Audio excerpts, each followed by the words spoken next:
మన తండ్రి అయిన దేవునికి, మన రక్షకుడైన యేసుక్రీస్తు ప్రభువుకు, పరిశుద్ధాత్మ దేవునికి వందనాలు స్తోత్రాలు చెల్లించుకుంటున్నాము. దేవుడు మిద్దెనమందు మనకిచ్చిన వాక్యము లూకా సువార్త 1వ అధ్యాయము 17వ వచనం చదువుకుందాం. మరియు అతడు తండ్రుల హృదయములను పిల్లల తట్టునకును, అవిధేయులను నీతిమంతుల జ్ఞానమును అనుసరించుటకును త్రిప్పి, ప్రభువు కొరకు ఆయత్తపడి ఉన్న ప్రజలను సిద్ధపరచుటకై ఏలే యొక్క ఆత్మయు శక్తియు గలవాడై ఆయనకు ముందుగా వెళ్ళును కనుక నీకు సంతోషమును మహా ఆనందమును కలుగును. అతడు పుట్టినందున అనేకులు సంతోషింతురనెను.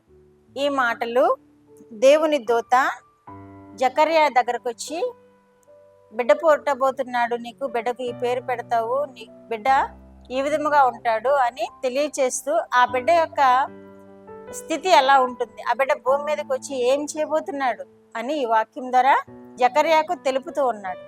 అతడు తండ్రుల హృదయములను పిల్లల తట్టు తిప్పును అంటున్నాడు. తండ్రుల హృదయాలను పిల్లల వైపు తిప్పును అంటున్నాడు. అవిధేయులను నీతిమంతుల జ్ఞానమును అనుసరించి వారినిగా త్రిప్పును అంటున్నాడు. ఎవరైతే అవిధేయులుగా ఉంటారో వారిని నీతిమంతుల జ్ఞానమును అనుసరించే వారినిగా త్రిప్పును అంటున్నాడు. ప్రభువు కొరకు ఆయత్తపడి ఉన్న ప్రజలను సిద్ధపరచుటకై ఏలియా యొక్క ఆత్మయు శక్తి గలవాడై ఆయనకు ముందుగా వెళ్ళను అంటున్నాడు. ఈ యోహాను ఎలాంటి వాడట? పిల్లల హృదయములను తండ్రుల వైపు, తండ్రుల హృదయములను పిల్లల వైపు త్రిప్పి అవిధేయులైన వారిని నీతిమంతులుగా చేయుటకును, నీతిమంతుల జ్ఞానమును అనుసరించి వారుగా చేయుటకును ఈయన పుడుతున్నాడట. ప్రభువు కొరకు ఆయత్తపడి ఉన్న ప్రజలను సిద్ధపరచుటకై ఈయన ఏలియా యొక్క ఆత్మను, ఏలియా యొక్క జ్ఞానమును కలవాడై ఆయనకు ముందుగా వెళ్ళును అంటున్నాడు. యేసు ప్రభు వారికి ముందుగా వెళ్తున్నాడు. దూతయే చెప్తున్నాడు ఈ విధంగా, ఆయనకు ముందుగా వెళ్ళును అంటున్నాడు. ఏలియా యొక్క ఆత్మ, ఏలియా యొక్క శక్తి, జ్ఞానము కలిగి ఈయన భూమి మీదకి రాబోతున్నాడు. ఈయన అటువంటి కార్యములు చేయగలుగుతాడు. ఎటువంటి కార్యాలు అంటే తండ్రుల హృదయములను పిల్లల తట్టు తిప్పుతాడు, అవిధేయులను వారికి విధేయులుగా చేస్తాడు, ప్రభువు కొరకు సిద్ధపడే వారిని ఆయత్తపరుస్తాడు. ఏలియా యొక్క ఆత్మ, ఏలియా యొక్క జ్ఞానము, ఏలియా యొక్క శక్తి ఈయన మీద ఉంటుంది. ఈయన యేసు ప్రభు వారికి ముందుగా వెళ్ళును అని తెలియచేస్తున్నాడు. కాబట్టి ఈయన యేసు ప్రభు వారికి 6 నెలల ముందుగా పుట్టి, అప్పటికి యేసు ప్రభు వారు బాప్తిస్మం తీసుకునే నాటికి ఈయన అనేక మందికి బాప్తిస్మం ఇస్తూ అనేక మందిని దేవుని వైపుకు త్రిప్పడం మనం వాక్యాల్లో చూస్తున్నాం. అనేక మందిని, శాస్త్రులను, పరిసయ్యులను కూడా గద్దించి, మీకు బుద్ధి చెప్పిన వారెవరు అని కూడా గద్దించిన విధానాన్ని మనం వాక్యాల్లో చూస్తున్నాం.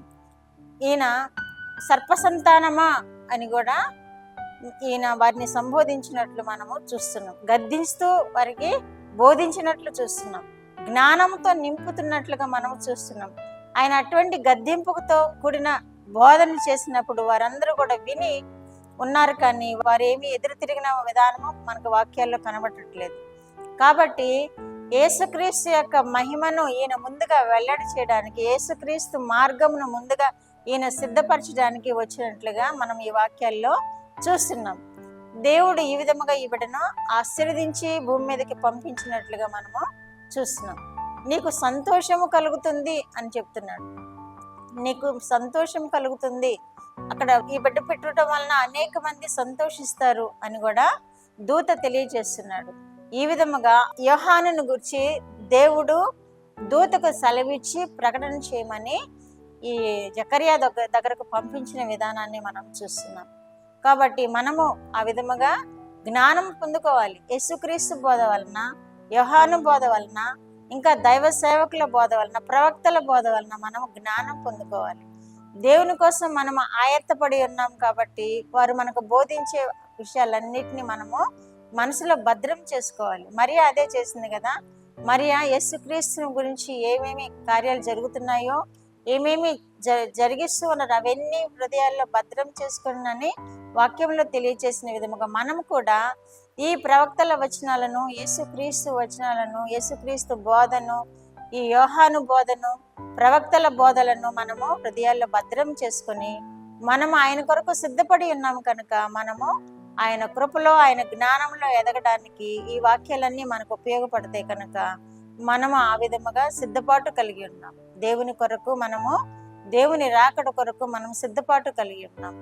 దేవుడు యేసుక్రీస్తు ప్రభువారు రాకకు ముందుగా యోహాను ఏ విధముగా ప్రకటించాడో ఈనాడు కూడా అనేక మంది బోధకులు, ప్రవక్తలు ఈ విధముగా బోధిస్తున్నారు. కనుక మనమందరము ఆ వచనాలు విందాము, దేవుని మహిమపరుద్దాము, దేవుణ్ణి ఘనపరుద్దాము. అట్టి కృప వినిచిన బిడ్డలందరికీ కలుగునుగాక. ప్రార్థన. మా దేవా, మా ప్రియ పరలోక ప్రభువా, మీ పరిశుద్ధ పాదములకు వందనాలు, స్తోత్రాలు. మా రక్షకుడు అయిన యేసుక్రీస్తు దేవా స్తోత్రములు, పరిశుద్ధాత్మ దేవా స్తోత్రములు. నాయనా, దేవదత్త చేత పలికించిన మాటలను మేము విన్నాం ప్రభువా.